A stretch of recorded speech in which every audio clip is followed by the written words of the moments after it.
explained he supports deconstruction and overthrow of our country because our nation is irredeemably racist and evil. I'm reading from FoxNews.com. This is a radical, destructive worldview because of Governor Walz's recent signing of Minnesota's education law. Will be taught to thousands of kids across that state.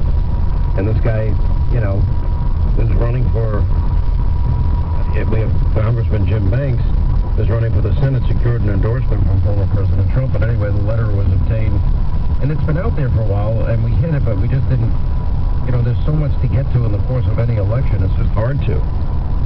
Side note, I told you this, Kamala's campaign reportedly keeping Joe Biden at arm's length, rebuffing his attempt to campaign alongside of her for the White House.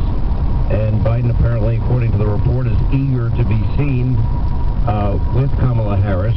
Harris' campaign keeps responding, we're going to get back to you, according to people familiar with that dynamic. And Biden's team has held days open for campaigning, only for Harris's team to let those days pass. They don't want Joe there. Interesting, a delegate to the DNC is apparently so disgusted with Kamala Harris, she announced over the weekend she is voting for Donald Trump. Audrey McNeil, 22, woman, previously a DNC delegate in 2020, 2024. In 2020, I was elected to become one of the youngest delegates to the DNC on behalf of my district, and in 2024, I was elected again to return as a DNC delegate, but this year I'm casting my ballot for Donald Trump.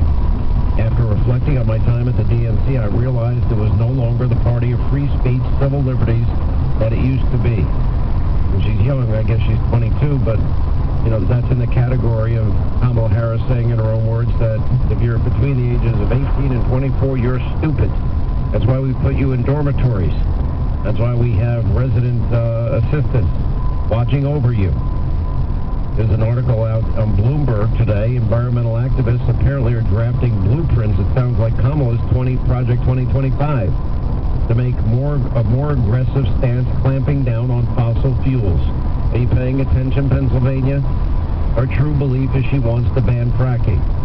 Anyway, the blueprint, according to Bloomberg, would be to limit liquefied natural gas exports, shutting down energy transfers of the Dakota Access Pipeline, which carries oil to North Dakota to Illinois.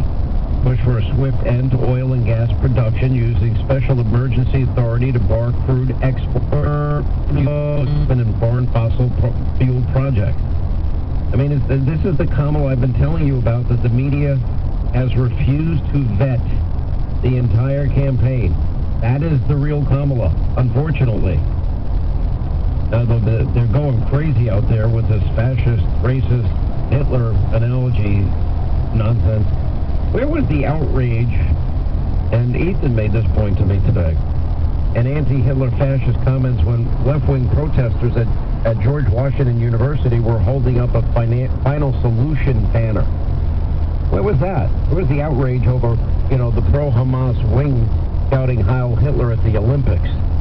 Where was the anti-Hitler fascist comments when a pro-Palestine protester said, I wish Hitler were still here? He would have wiped you all out. The people attending a memorial in New York City for those that died on October the 7th, 23. Where's the anti-Hitler fascist comments when Reverend Right Louis Farrakhan gave an openly anti-Semitic racist sermon or comment?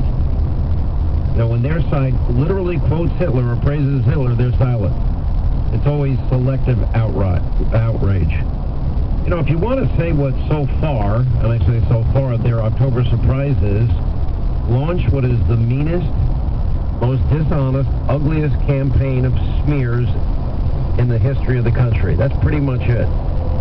Democrats go wild over one bad joke at a rally, and Harris, and Biden and Harris are never held accountable when their supporters go off the rails.